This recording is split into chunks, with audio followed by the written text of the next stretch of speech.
Hello and welcome to this special radio town hall meeting on corruption by the Progressive Impact Organization for Community Development, PRIMOG. I am Chidozie Ogbonnaya, Media and Communications Officer at PRIMOG. PRIMOG is a civil society organization working to promote good governance, participation, and accountability in Nigeria. This town hall meeting against certificate and document forgery in Nigeria is coming to you with the support of the MacArthur Foundation. Today's program has brought together certificate awarding institutions and advocates against falsification of certificates in Nigeria, who will examine the rate at which educational certificates and other records are being forged by students, applicants, and workers in the country. For you listening out there, please remember that you are a part of this meeting. You can watch us live on Facebook at Official PRIMOG. The spelling of PRIMOG is P-R-I-M-O-R-G. That is P-R-I-M-O-R-G. We will give you the phone numbers to reach us in the course of the deliberation. If you have been following events in Nigeria, you would have noticed that the rates at which educational certificates and documents are forged in Nigeria is frightening. And interestingly, it is a serious crime perpetrated by people from all strata of the society. The scourge of certificate forgery is common among admission seekers, job seekers, prospective corps members, desperate politicians, political office chasers, and others. According to the head of civil service of the Federation, Dr. Folashade Yemi Esan, in 2022, the federal government ordered the suspension of 3,000 workers for allegedly presenting fake certificates for recruitment into the service. And over time, public institutions like the West African Examination Council, that is WAEC, Joint Admission and Matriculation Board, JAMB, National Youth Service Corps, NYSC, and others have been battling the menace of fake certificates. But the sad reality here is that the culture of forgery may not slow down if something drastic is not done. For you out there, why do you think certificates or document forgery is rampant in Africa and Nigeria, to be specific? How much do you think certificate forgery is affecting our national development? What new approaches do you think are needed to tackle upsurge of certificate forgery in Nigeria? Are you comfortable with the penalty for certificate forgery? And how can the culture of certificate forgery be discouraged among citizens? And let me ask you this important question. As a citizen, how genuine are the certificates you parade? And if we put your certificate on forensic audit test, will they pass? You can begin to send your views to 09022656167. That is 09022656167. My guests are very experienced on this subject, and I've been joined in the studio by Caroline Embu, Director, Community Relations Press and Public Relations Unit at National Youth Service Corps, NYSC. Thank you so much for joining us. Thank you. All right. I also have a renowned public affairs analyst, Mr. Jido Ojo, here with me. Thank you for joining us. My pleasure. All right. Also with us is John Chooks Azu, a journalist with the Daily Trust newspaper. We'll be expecting Dr. Fabian Benjamin, the Public Relations Officer of Joint Admissions and Matriculation Board, JAMB, to join us via the phone. But you are all welcome to this program. If you just tuned in, this is a town hall meeting, and the focus is on the upsurge of certificate forgery in Nigeria and the dangers it portends for us all in Nigeria as a nation. And you are right on time as we are about to start the deliberation. But let me tell you about this, because a 2012 investigation claims that 1 out of 4 Nigerians graduates seeking employment presents fake credentials. This development is very serious and dangerous. Let me allow my guests to come in here, but I will have to start with Caroline Mbu, Director, Community Relations, Press and Public Relations Unit at National Youth Service Corps, NYSC. Thank you so much for being here. Thank you. All right.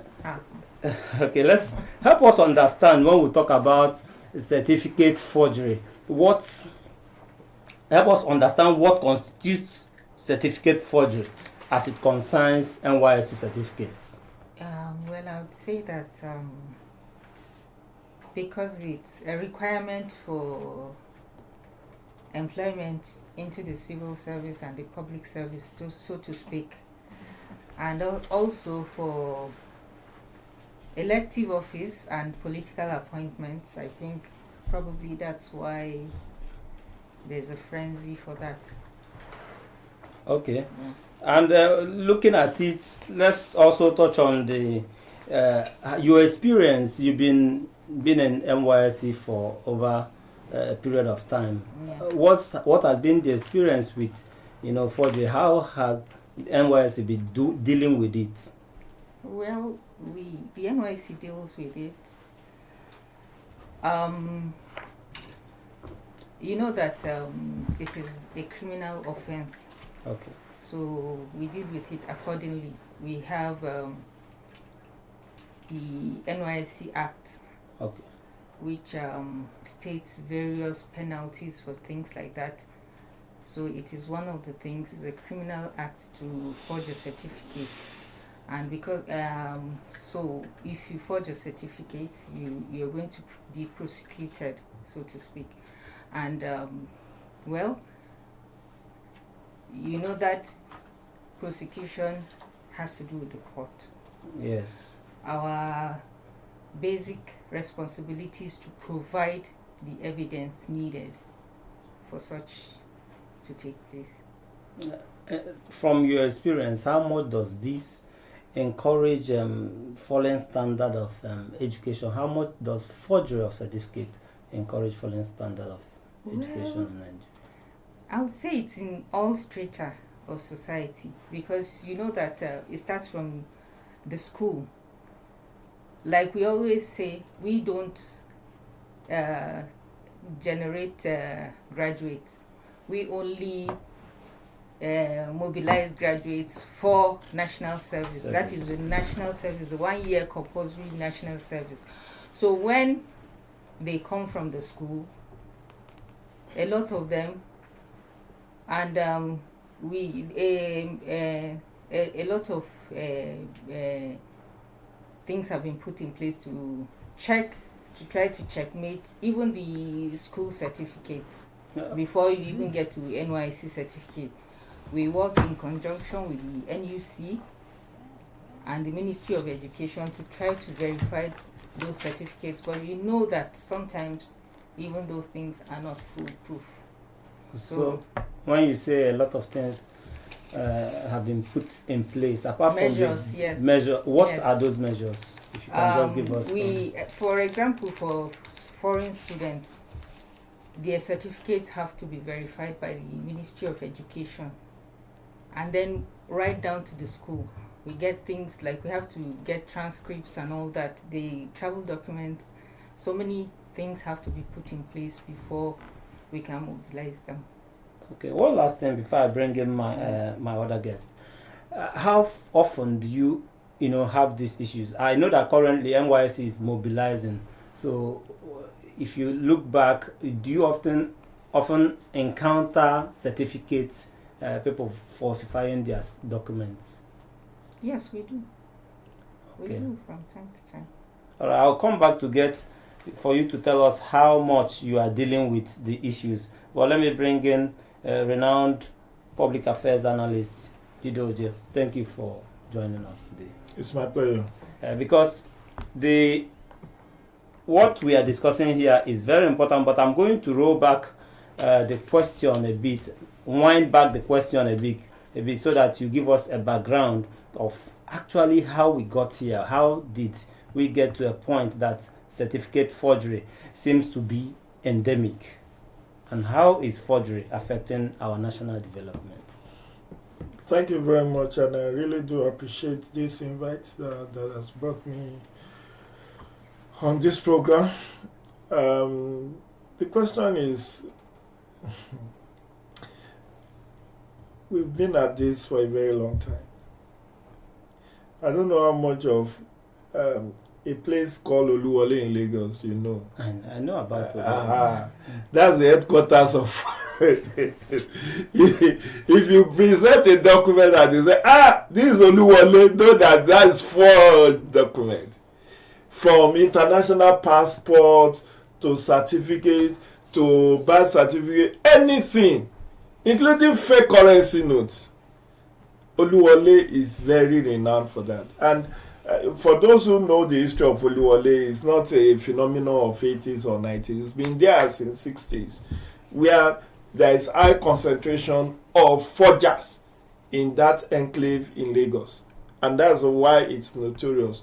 But coming to the issue of why do people forge, it's because societal decadence has consumed us. We no longer place values on integrity, on honesty, on hard work. Everybody is trying to cut corners. Just this week, I don't know if you watched the news, 5 civil servants, 2 or 3 in the head of, in the Ministry of Justice and Attorney General Office, and 3 from ONSA, that's Office of National Security Advisors, were arrested for forging documents this week. So just some 2 days ago. So one would say it's endemic. It's quite endemic, but I'm telling you, we are in this. You know what has escalated, what has brought it to the public fore is because of social media. Now, media is not something you regulate by saying, "Oh, don't publish this, don't do this." Now, media thrives on investigative journalism. In those days, how many people were in school enrollment? But today it's exponential, it's in millions. So people are looking at how do I make up. Look at the case of Mesoma that happened just like 2 months, was it up to 2 months ago? Where, quite recent. Very recent. But that was not the first case. That was not the second. It's been happening. And you see, it's prevalent more in civil service.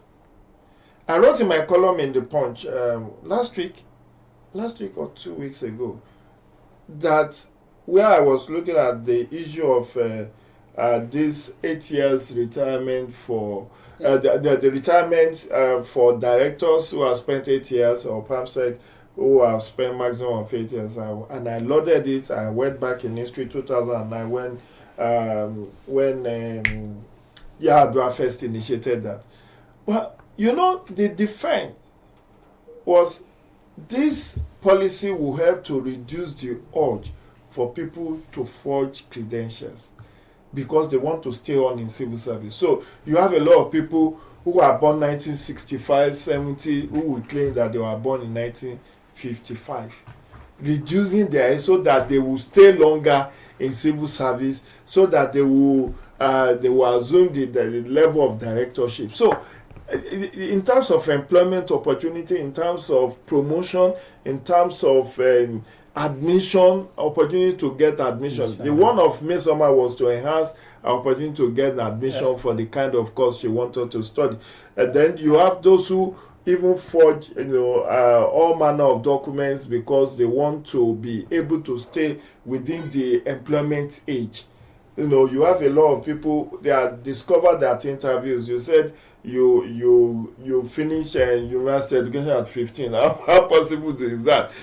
But they have everything, just reduce their age just because age limit for employment now has been reduced. And so they put pressure, particularly for those who went to school and got caught in ASU endless strike. And then they see that they are already 27, 28. By the time they finish service, they are 29.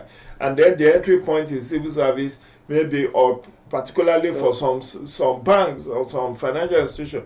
If you are above 25, you are no longer employable at the entry point level. So that makes people to kind of reduce their age or to be able to enable them to qualify. So our system is kind of putting people under that pressure. Under pressure, but like you yes. mentioned earlier, you said quite clear that integrity was an issue, and when it's lacking, we are going to find ourselves here. Let me also bring in John Chooks as well, a journalist with the Daily Trust newspapers.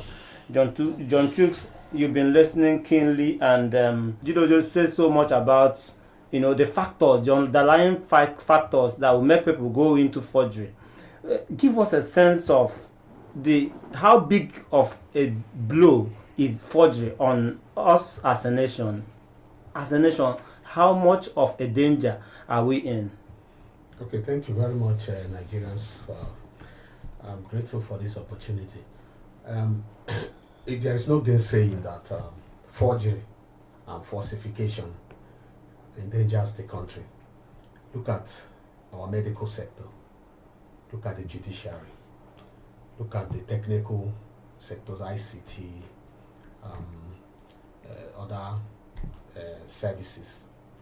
When you deploy characters that have not been properly prepared in terms of character, in terms of learning, they go in there, they risk not only the lives of the people, but the standards of services required to drive development.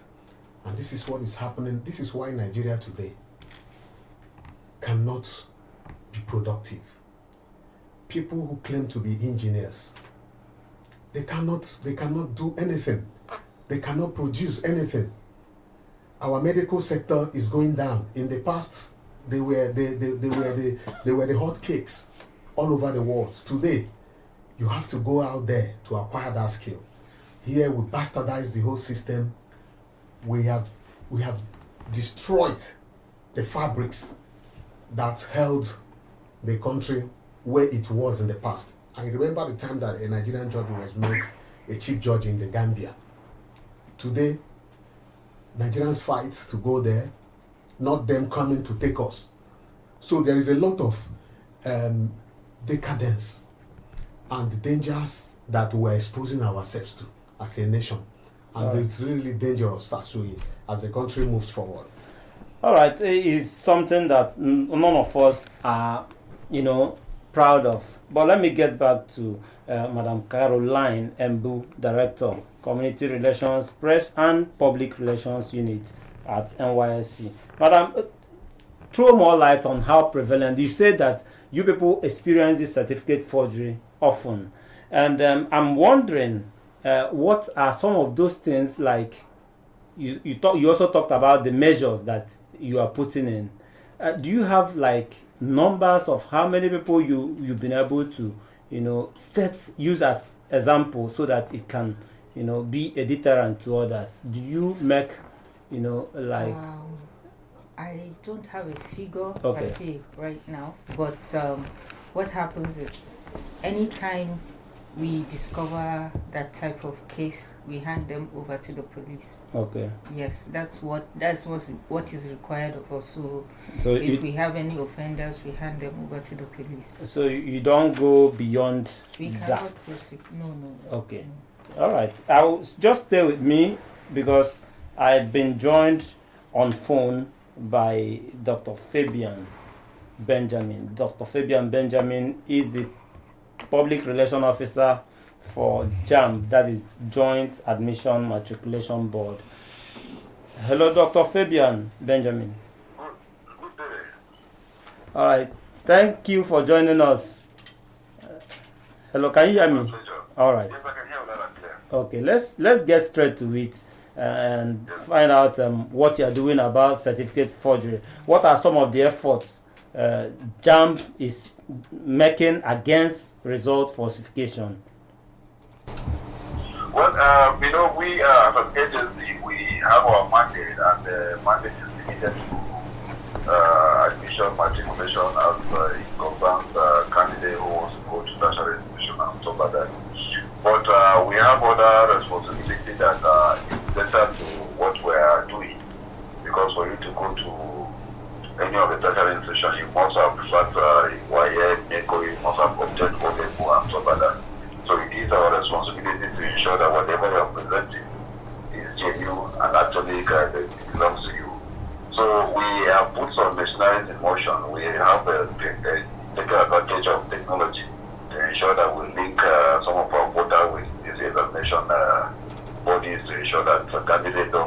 forgery. We check with them and stuff like that. But of late, we have discovered something that these candidates are doing, which I believe have been in existence for a very long time, which what we call name match. Name match is that they go to some of these examination bodies, compromise some of their staff, and they look for certificates that matches their name. For instance, you're Jude John. Certainly there will be a Jude John that has written work in the last 2, 3, 4, 5 years. And they will now ask, start the system, get that Jude John, give the person the details of those everything, and it will now begin to claim that certificate used for whatever. In such a way that when you do verification, you send this certificate to the examination body, the agency, it will be confirmed that yes, the certificate is genuine. But the owner, the person that is using the certificate does not want the certificate.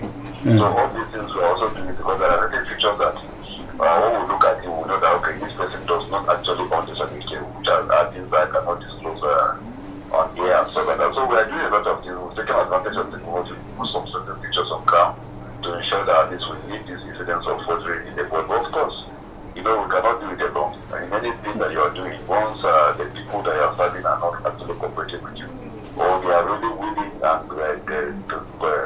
and supporting some of these efforts, there's something you can do. Are you saying you are not getting the needed collaboration or support from the people?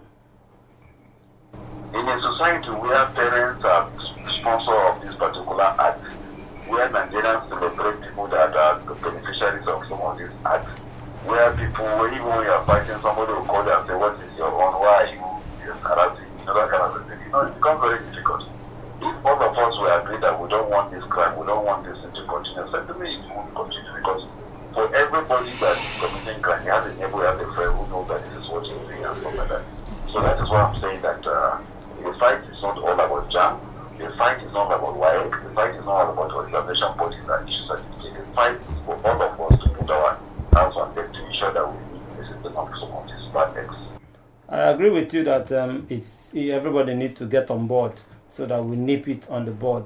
But talk to us about prosecutions. Like, you dictate, but do you also collaborate with security agencies for your prosecutions? Do you have the numbers of people prosecuted as a result of forgery?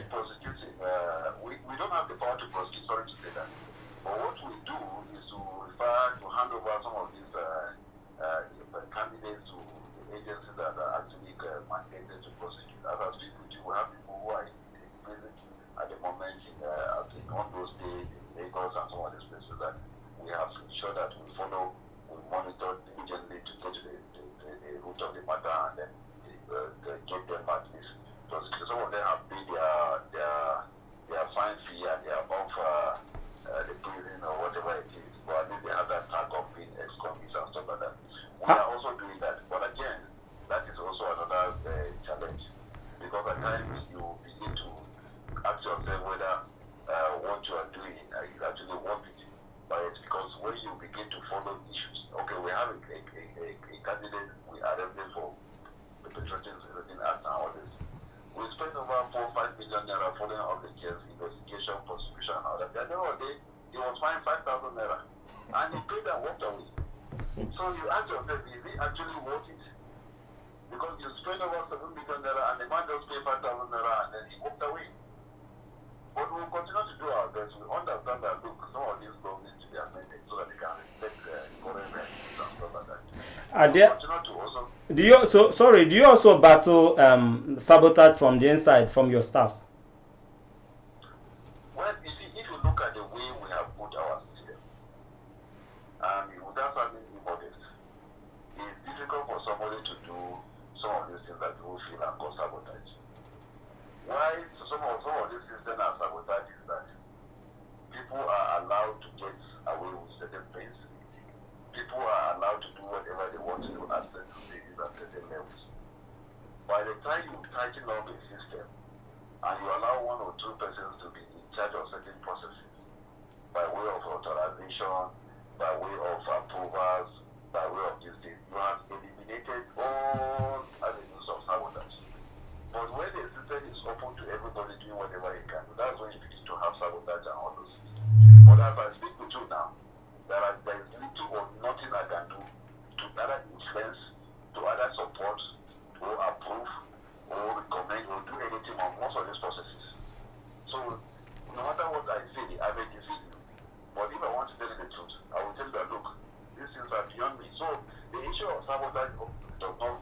All right, okay. Take for example the conduct of public examination. We have the process of setting question. We have the process of administering the examination. We have the process of result management and admission.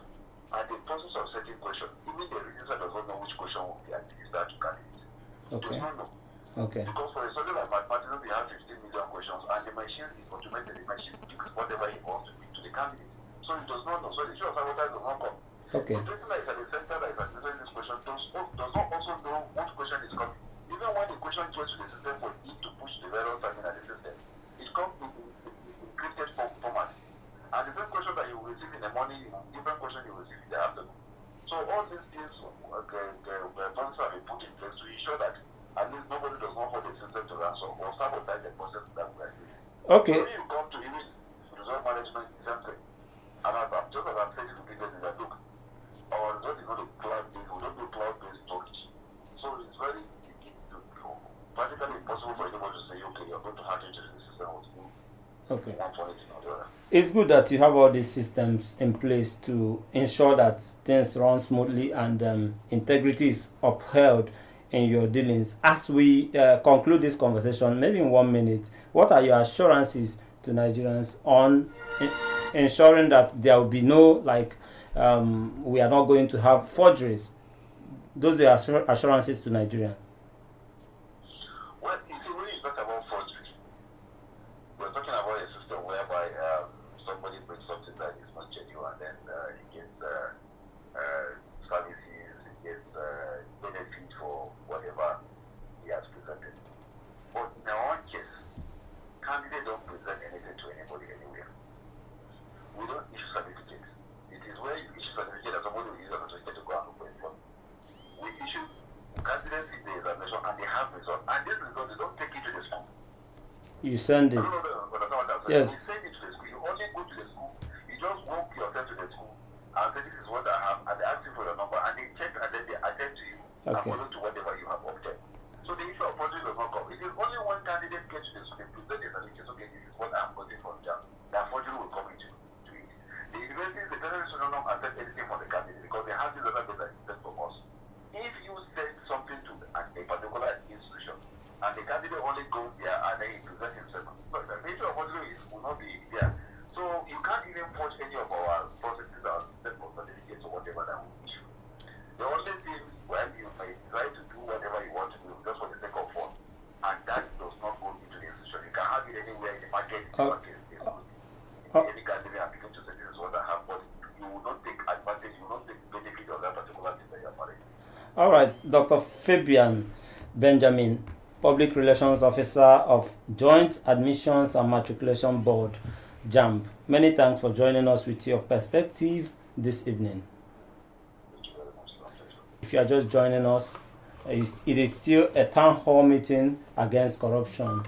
Yes, and we've been talking to Dr. Fabian Benjamin, PRO of Joint Admission and Matriculation Board, JAMB. Back in the studio, I still have my guest with me, Caroline Embu, Director of Community Relations, Press and Public Relations Unit, NYSC. I have a renowned public affairs analyst, Jide Ojo, with me, and journalist with Daily Trust, John Chooks Azu. Gentlemen and ladies, thank you for staying with me. Let's get back. Before I open up my phone line, let me ask this one question to you. Yes, we'll soon open the phone line. But, Madam Caroline, I'm wondering how much of help are you getting because of technology? How is technology helping you in the fight against certificate forgery? I would say it has helped very considerably, immensely, because since we started registering online, before it used to be manual, but Okay. we use ICT, we employ ICT for registration now. So there are many, that is why many of those things are being detected, you know. So I would say it has helped immensely to reduce some of those things that used to happen in the past. Okay, that's a good one that you are getting help from that. Let's open up. We are opening up the phone lines almost immediately, because it's time for you to contribute, you that has been listening to us. I will ask, why do you think certificate forgery is rampant in Nigeria? How much do you think certificate forgery is affecting national development? What new approaches do you think are needed to tackle the upsurge of certificate forgery in Nigeria? Are there sanctions that you think, are we having severe sanctions for certificate forgery? And how can the trend of certificate forgery be discouraged? And as a citizen, how genuine are your certificates, the ones you parade? If we put them on forensic tests, would they pass? I'm wondering, do you think technology has got the bullet that we need to stop forgeries in Nigeria? Of course, it has, to the extent that if we are able to take advantage of it, it can help reduce, not eliminate. Because these things, you know why we continue? We have people who are backing up the forgers. Recall the case of former Minister of Finance. All attempts to even get an institution to confirm or deny whether it was forged or they were very reluctant to come forward until she resigned herself and left the country. And since that happened, everybody kept quiet about it. So, you know, the political, those who encourage this kind of thing, if you are not prosecuting enough, even if you discover 1,000, okay, the 3,000 that was alluded to by the head of service, what happened to them? You just ask them to go. They have committed a crime. They should actually be prosecuted. So you're saying our sanctions or punishments are not severe? It's very weak. You had Dr. Fabian tell you they spent 7 million to prosecute somebody. The court says pay 5,000 and go. I mean, that's a very good incentive. So we need to strengthen our laws. The ICT, some institutions have even refused to be ICT compliant. In the Federal Civil Service, what is the level of ICT compliance of Federal Civil Service? With the exception of agencies like JAM, like NYC, and examination body, many of them are still pushing files from one table to the other. They have refused to take maximum advantage of ICT. And don't also forget, let me land on this thought. ICT in itself is not the silver bullet. It's like typewriter and Tipex, pencil and eraser. Somebody, you use ICT, look at hackers.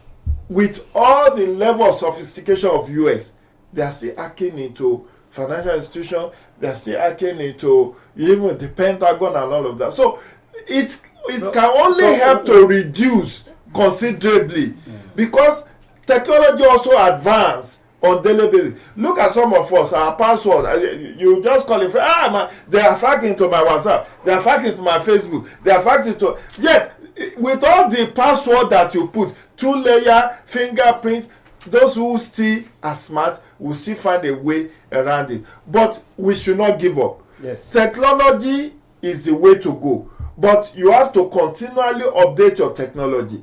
We also need to do something about our laws, archaic laws that does not sufficiently punish the offenders as to make it a deterrent for others who may wish to go along that route. So a lot still needs to be done. Awareness, I appreciate what Primog is doing, bringing this into the consciousness and creating awareness around it. Media needs to take it from here to ensure that at least attention is given to the let's name and shame the forgers.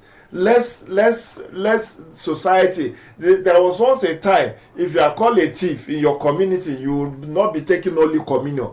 That's moral sanction. They don't send you to jail, but everybody excommunicate, ostracize you. They don't want to have anything to do with you. So when you do that to forgers, that man don't have anything to do. It's lacking integrity. It's a forger. That one will make people to sit tight much more than even going to jail or going to prison for it. Okay, thank you for that perspective. We are talking about solution here. I asked if technology was the silver bullet, and Jidojo has given his own perspective about that. What's your own perspective about that? Okay, like I agree with Mr. Jidojo and Benjamin from JAMB who spoke earlier of the need to strengthen our legal framework around this forgery and falsification.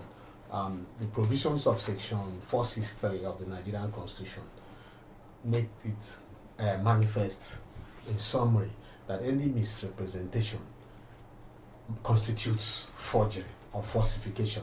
So when you bring a document, like I was in court for a transaction, a young man walked in, he wanted to do a declaration. I saw that he was reducing his age from 1983 to 1986, just 3 years. So sometimes you begin to wonder what is going on.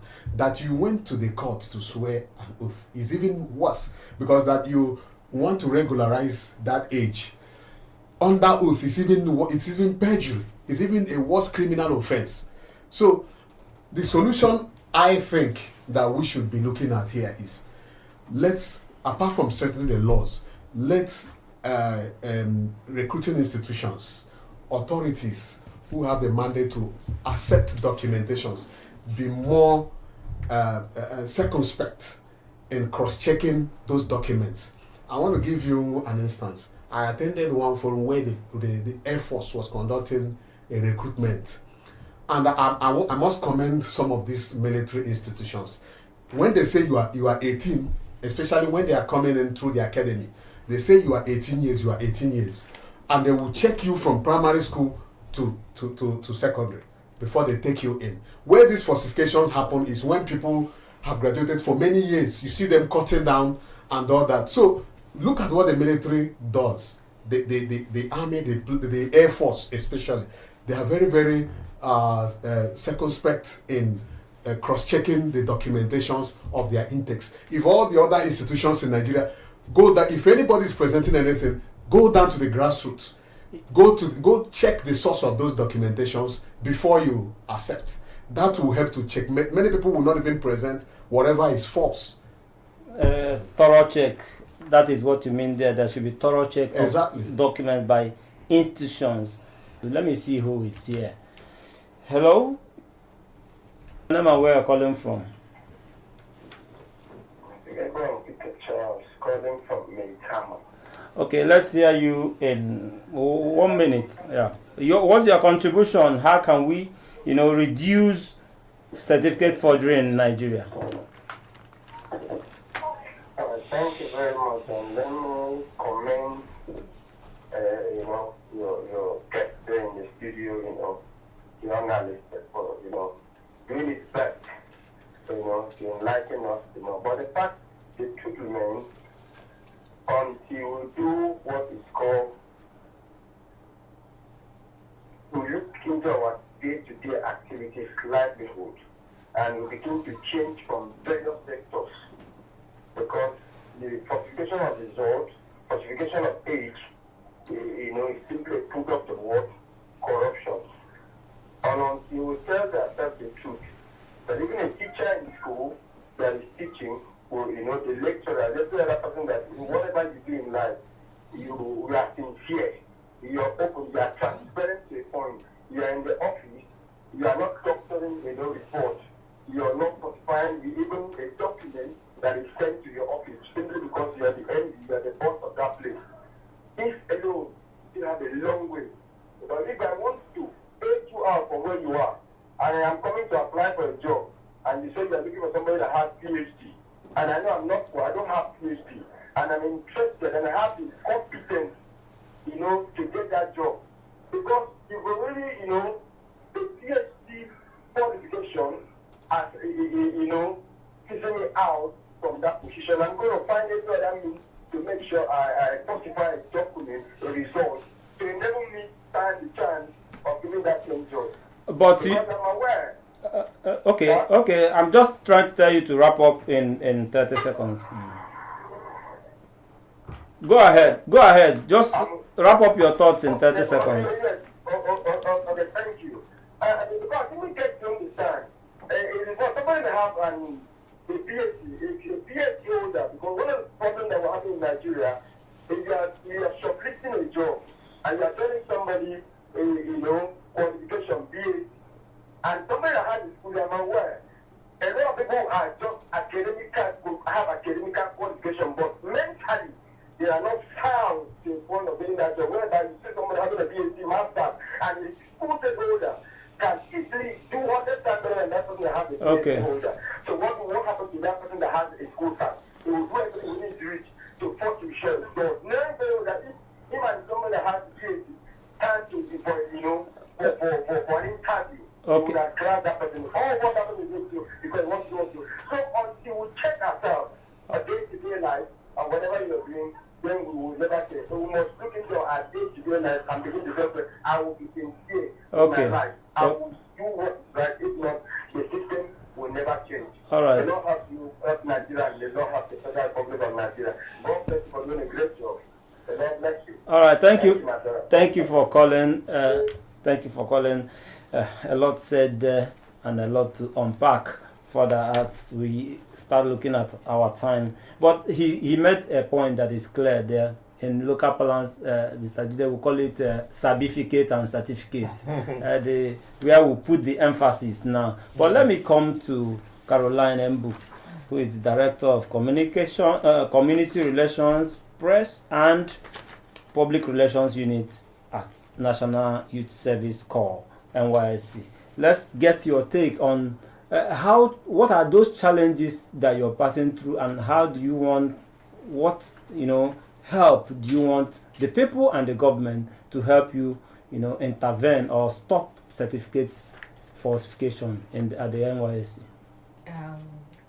Well, because like I said earlier, it's a prerequisite for getting a government job or public service, and so many other jobs, or even to gain admission, like to study a master's, requires an NYSC certificate of national service. So people tend to some people want to evade service. Some of them decide that they don't want to serve, but they will still want the certificate, and that is one of the reasons why they will go through the back door to try and get a certificate by all means. And I think it's not really so because that's a challenge on the job. That's a challenge we face. And others start and they don't finish, they abscond. There are some that actually start the service here, but for one reason or the other, abscond. And once you begin to serve, you are required to complete that 1 year service before you get a certificate. Are your punishments severe enough to deter people from a certificate forgery? Well, I wouldn't say they are, because the decree is very old, and those punishments there are like the PRO of JAB said, you might end up paying a fine of 5,000, something like that, and that's what happens. So in essence, you think that something needs to be done about the decree or the law, yes, the act. Yes, the act. So that stronger, tougher sanctions will be there, and people will be deterred from committing those crimes. Yes. All right, let's see how it goes. But on the side of people, what is your advice? Well, nothing is a do or die affair, If you don't have to be a public servant or a civil servant to make it in life. We've seen all of that happen. So I don't see why the desperation that if I have to have this certificate for me to be able to get this. And if you really need the certificate, why don't you put in the work so that you will get it? Get the certificate. Yes. Moral compass. How do we deal with this, Idojo, on our moral compass? What do you think that the citizens should contribute into this, this change, this behavioral change that we are trying to get in terms of certificate forgery? For me, the front horse is the one the back one used to pace. Our leaders must show and lead by examples.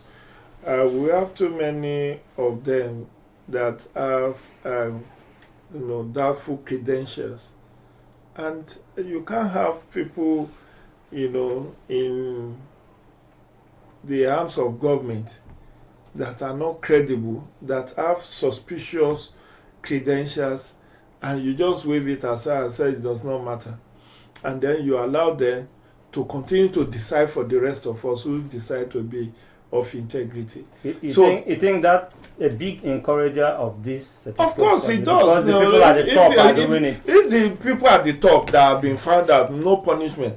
I spoke to the issue of the former Minister of Finance. What was done?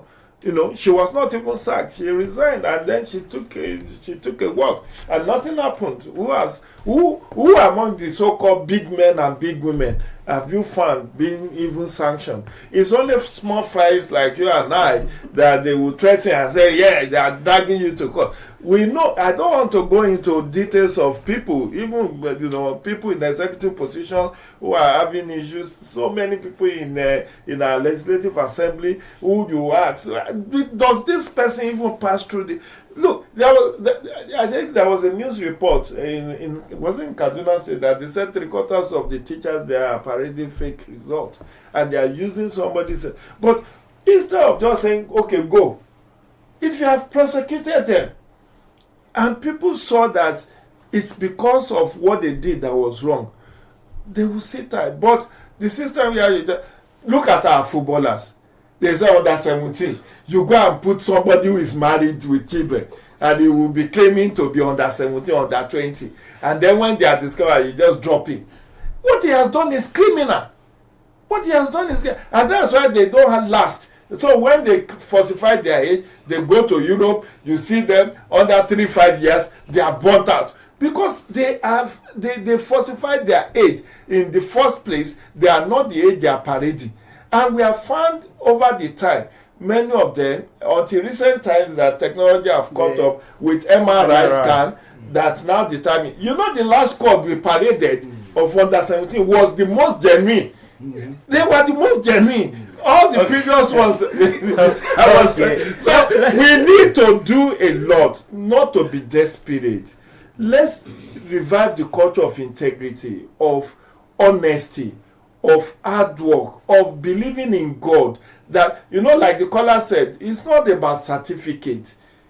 Bill Gates dropped out of school. That still made him, he's one of the richest men in the world. Dangote didn't go to any university. So why are you killing yourself that because you want to go and be earning 80,000, 90,000 in civil service, you go and be reducing your age, falsifying.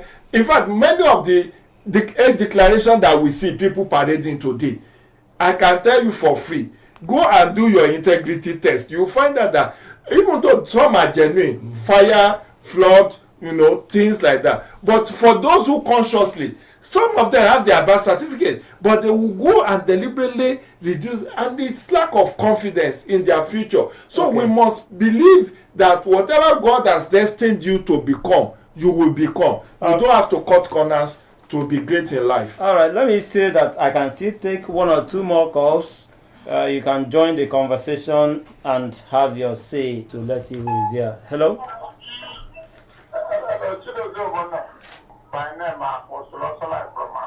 Okay. What's your contribution? We are talking about certificate forgery. How do you think we can stop it in Nigeria? What is there is that the people in the corridor of power are the people involved on it. To stop it is only by the grace of God. And people will win Nigeria can be people that follow the law. Not only the former, Nigeria the law come out in the end of the 40 months. But the people, those big men, when you judge them, the president will give them the pattern. In a country whereby they don't keep the law, they can't go extra mile. So how I wish that if anybody who offended the law, before you may do any forgery, you treat him as the way he's supposed to be treated, so that people will run away from doing forgery. Thank you and God bless you. Okay, Apostle, you are gone. You are already dropping off. But I wanted to ask you, why do you think that people, why do citizens forge certificates which you have listed? You are blaming it on the elite. But what of the citizens? Don't they have a right or responsibility to do things right? They emulate those that are in the corridor of power. That's the reason. Because they see that if Mr. A can do it and go free, Mr. B can easily everybody want to do it in that way. And if the law catches you, here is the poor masses will suffer for it. But that's how I wish it. If the elite, the people who are involved in such a forgery, if they caught them and apprehend them, then if they suffer for it, you see that the society will be a good place of living. Thank you and God bless you. Thank you so much for joining us. Consequence for action. Let me come to John Chooks as we begin to wrap up. We've talked so much about consequence for action and the law. Your last take. Let me take this call. Just 30 seconds, and you give me your last take as we wrap up. Hello, your name and where you're calling. Your name and where you're calling from. My name is Engineer Ibrahim. I'm calling from Atokoro. Engineer, can we do this in 30 seconds? Yes, the problem is a chain one. How do you expect somebody who enters schools and universities expecting to graduate in 4 years' time is graduating 8 years later? And then somebody who's after 8 years graduation, he's looking for another 15 years to get a job, and then you expect him to remain with that seat when opportunity now come for him to get a job, and then he needed to be recruited, and he could still adjust it. So the problem is a chain one. It has to do with government policies and the way they run their education and so many other things. Okay. Yeah? Thank you so much. Time will not permit us to continue with that, but I appreciate your contribution. Quickly, John Chooks, as we wrap up. I will say straight off that if you can do that in 30 seconds. There is no justification for we or any Nigerian to go in this official falsification of facts and documents. There is no justification. And the other gentleman that talked about prosecutions, I agree. There must be strict prosecution of anybody caught falsifying document, claiming, misrepresenting facts that they don't have. Let's go back to the values our parents left us. Let the church emphasize not just the end, but the means is important. And then emphasize the word after, not just the here. A lot of desperation must be stopped. I agree with you. In any place where the end justifies the means, that society corruption will be rife. And that is how we'll be wrapping up this program, this town hall meeting. We have come to the end of this special town hall meeting on tackling the alarming trend of certificate forgery in Nigeria. We appreciate our guests, Caroline Embu, Director, Community Relations, Press and Public Relations Unit at National Youth Service Corps, NYSC. We thank Jide Ojo, renowned public affairs analyst, for joining us today. We also thank John Chooks, Azu, journalist with Daily Trust newspapers. It's a pleasure. Dr. Fabian Benjamin, public relations officer from the Joint Admissions and Matriculation Board, JAMB, joined us via the phone. We thank you all for being part of this program. If you have a message for us or you want to react to what you've heard on this program, please reach us on 09022656167, and that is 09022656167. The town hall meeting is supported by the John D. and Catherine T. MacArthur Foundation, committed to building a more just, verdant, and peaceful world. Get more information about the foundation at its website, macfound.org, and you will be duly informed when next we have a town hall meeting. Please follow us on our social media platforms at Official Primorg to get timely information on our activities. Visit our news page, primorgnews.org, for all the details of our reports and interview. Visit our website, www.primorg.org, to get all the information about Primorg. Many thanks to the Primorg team for their wonderful work. The executive producer of this town hall meeting is Ohiria Abonsoremi. Don't fail to report corruption when you see it or encounter it in any way or any form. I am Chidozie Obonnaya. God bless you.